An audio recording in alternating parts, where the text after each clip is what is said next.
the Spirit of Jazz podcast, where music dances with mystery, with your hosts, Bill Carter and Jeff Kellum.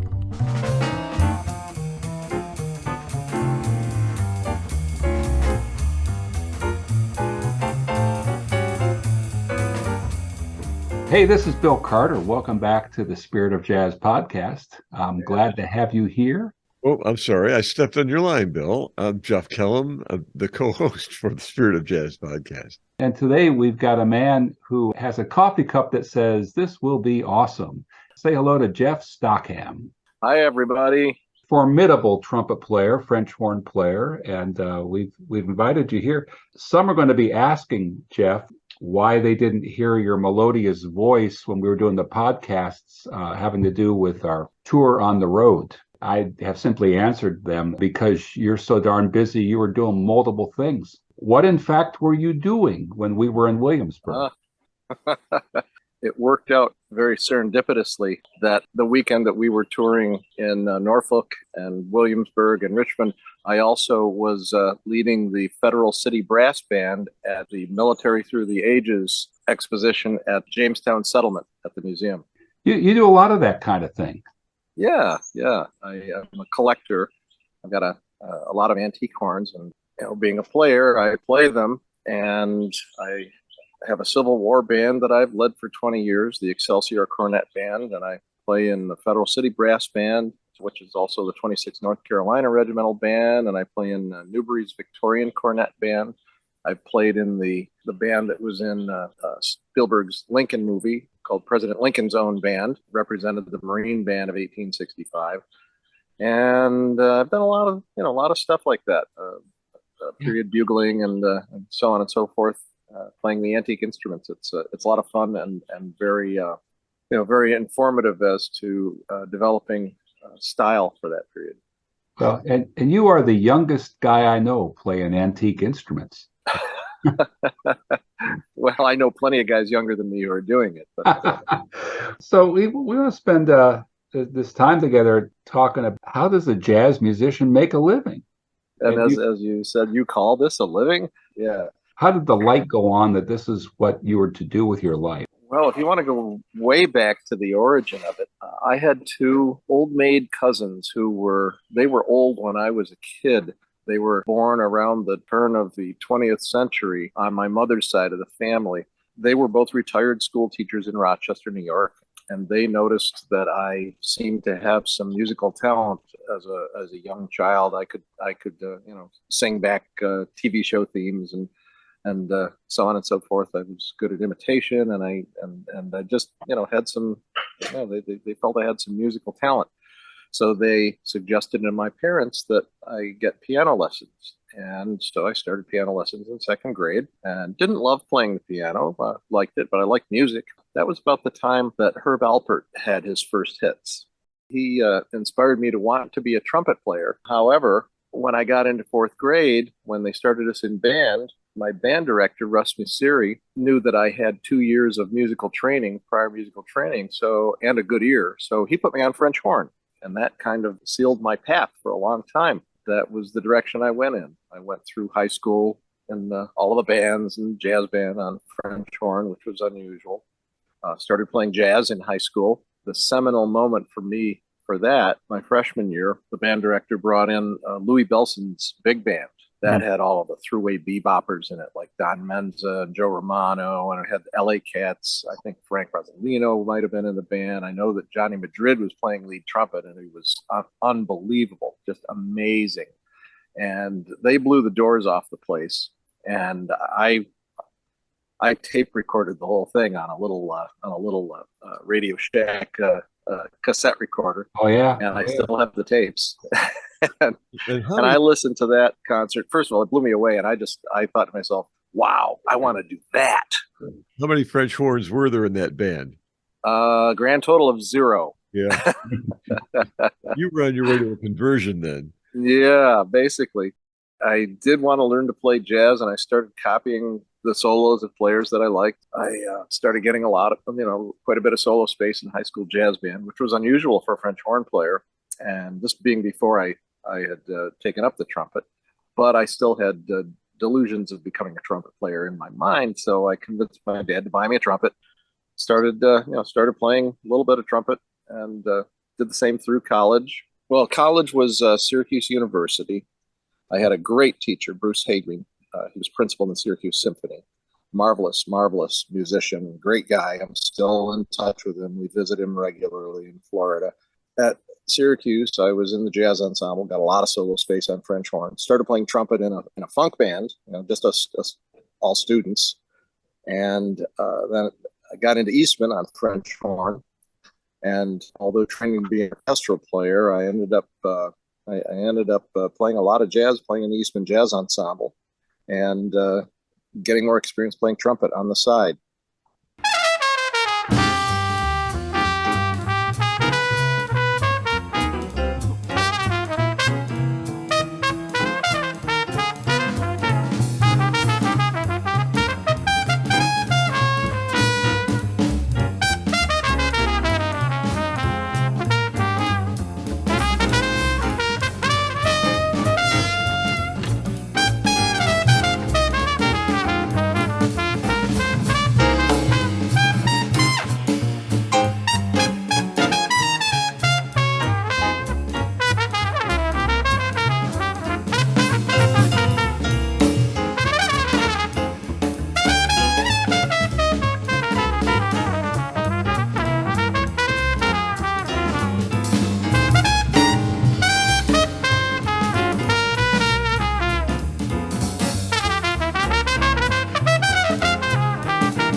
Okay, well, got into Eastman, played French horn and a little bit of trumpet in the Eastman Jazz Ensemble. And then after I got out of school, it was just the school of hard knocks after that.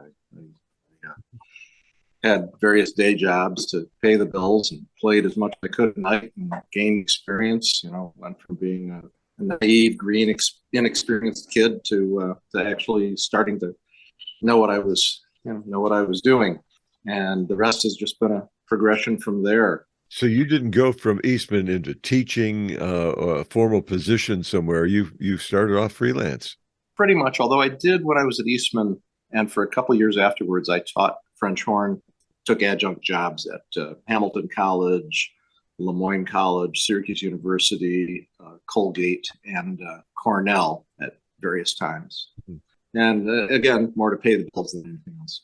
So tell us about some of the curious gigs that you've had over the years. Backed up Tony Bennett in a big band a few times, Rosemary Clooney, Frank Sinatra Jr. And tell us then about how the jazz world opened up for you. Who did you play with? What interesting musicians have you connected with? Well, I started playing professionally with some groups in Rochester, like Roger Eckers and Nate Rawls' big band. There were some times when Nate hired pretty much the entire Eastman Jazz Ensemble, which was fun. It was a good band. Played with some Latin bands like the Orchestra Antonetti, Victor Antonetti's group, which is still going after some 40 odd years. And then after I moved to Syracuse, played with the Stan Colella Orchestra, which was the society orchestra in the Syracuse area, along with one or two other bands. That was when a city the size of Syracuse could support 3 society orchestras. Wow. Yeah. Just putting together my own jazz groups now and then, playing as a sideman in other jazz groups. Started getting freelance calls. I put together a group about 25 or 30 years ago that I called the Jazz Police. Mm-hmm. And the genesis of that was that I walked into a club with a friend of mine, and there were some cats hacking away on the bandstand. And I think I leaned over to him and I said, these guys need a visit from the Jazz Police. And that was kind of the genesis of that.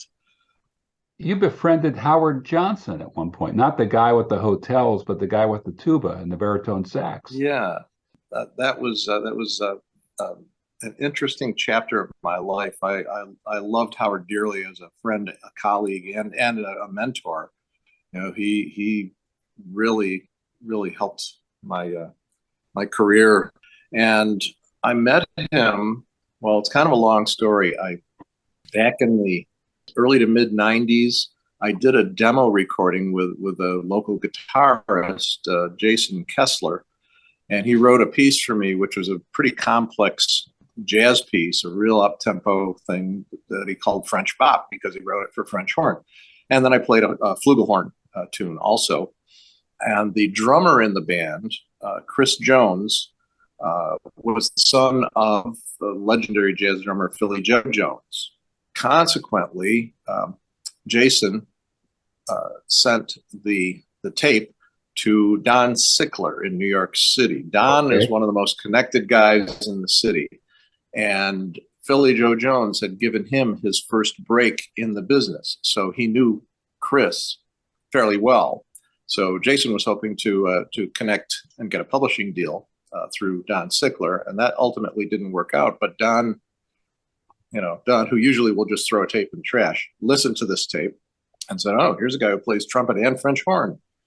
And at the time, he was putting together the touring band for Thelonious Monk Jr.'s Monk on Monk CD, which was, recordings of material from Monk's father's Lincoln Center and Town Hall concerts with the big band. I got a call from Don Sickler, and he said, hi, my name's Don Sickler, and I'm putting together a band for Thelonious Monk Jr., and I'd like you to come down and audition for it. And I'm thinking, okay, who is this? Who's playing a joke on me? And it was funny because I had not too long before that heard of T.S. Monk's program to put horns into the hands of underprivileged kids in under-resourced school districts. And my girlfriend at the time had suggested I contact him. And I said, what would he want to have anything to do with me for? So, but all of a sudden, there I am in New York. I played some stuff for Don. He says, okay, we start rehearsing such and such a date. We go to Europe on blah, blah, blah, and we do an American tour, blah, blah, blah. All of a sudden, I find myself in a band with Howard Johnson and other amazing musicians like trombonist Eddie Burt and saxophonist Willie Williams and pianist Ronnie Matthews, cats who have played with all the, who are the greats and have played with all of the greats. Bobby Porcelli on alto, who was Tito Puente's alto player for many, many years. And all of these cats were, these were all amazing. These are people I ordinarily would idolize. And here I am sitting on a stage with them, and they're digging what I'm doing. So okay, right. let's run with it. And so that's how I met Howard, and we did a lot of work together with Monk and with some other things that Howard put together. Did a few record dates as sidemen together, and we remained friends up until his untimely passing a few years ago. Well, and so what you're inferring here is one of the key ways to make a living as a musician, specifically a jazz musician, is friendships, relationships, connections, networking, all the above. Absolutely. You have to, first of all, you have to be a good player, but you have to be able to work well with other people. You have to play well with others, as they say. And you have to, you have to be reliable, and people have to count on you both as a professional musician and as a human being, as a person, as a friend. Mm-hmm. They have to be able to know that you'll be there, you'll do the job, you'll be easy to get along with, and you'll pick up your check and go home, and everything will be copacetic. So. Yeah, well, and I can testify to what it's like to travel with you and how much fun it is. So thank you for that. You're very kind. Thanks, Bill. And back at you on that.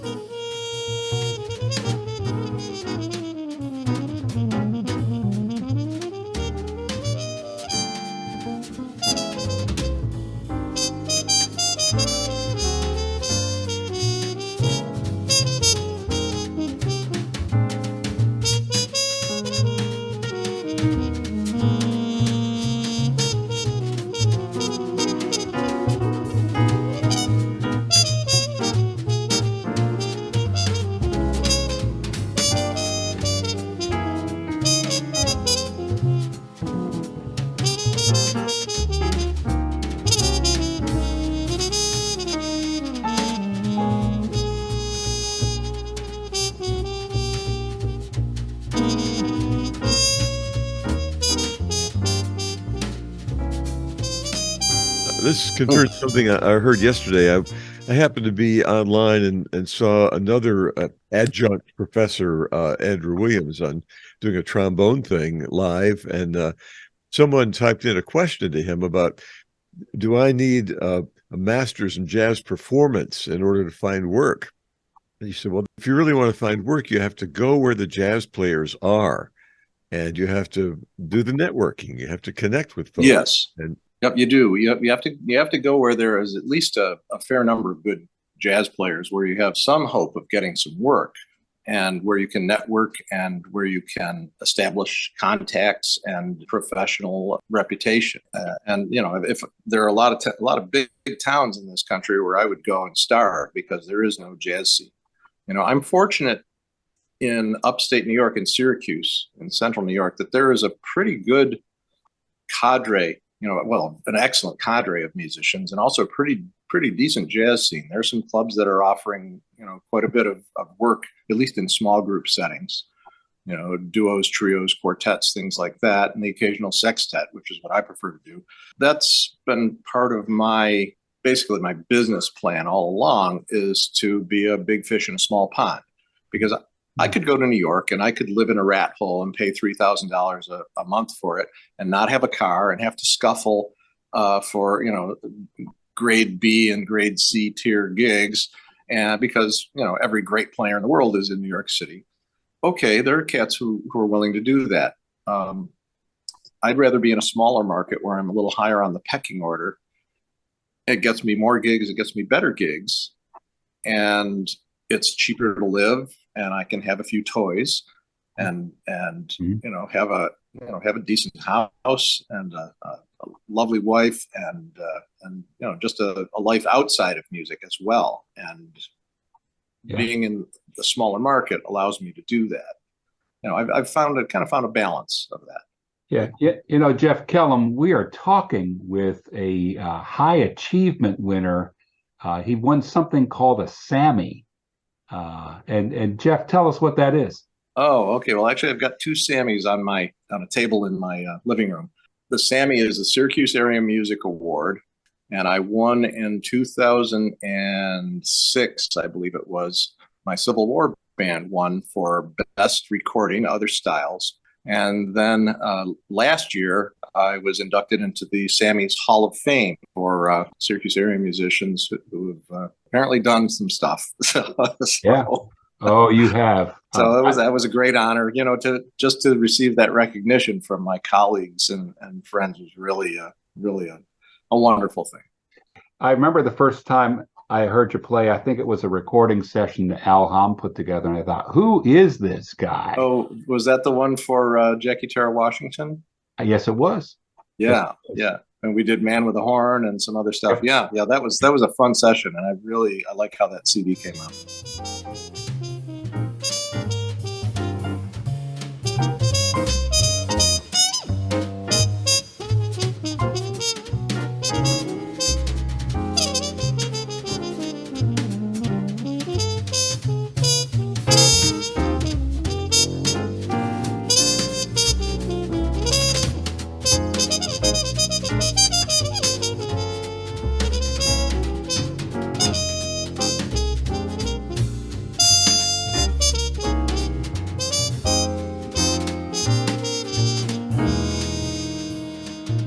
So we're talking with Jeff Stockham, the great trumpeter and French horn player, purveyor of Civil War instruments.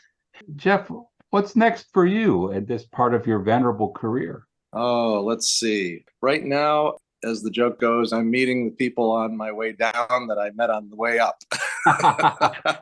But seriously, I'm just trying to stay as active as a freelancer as I can. I fully intend to keep working until the day that they have to pry the horn out of my cold, dead hands. Why would I want to retire?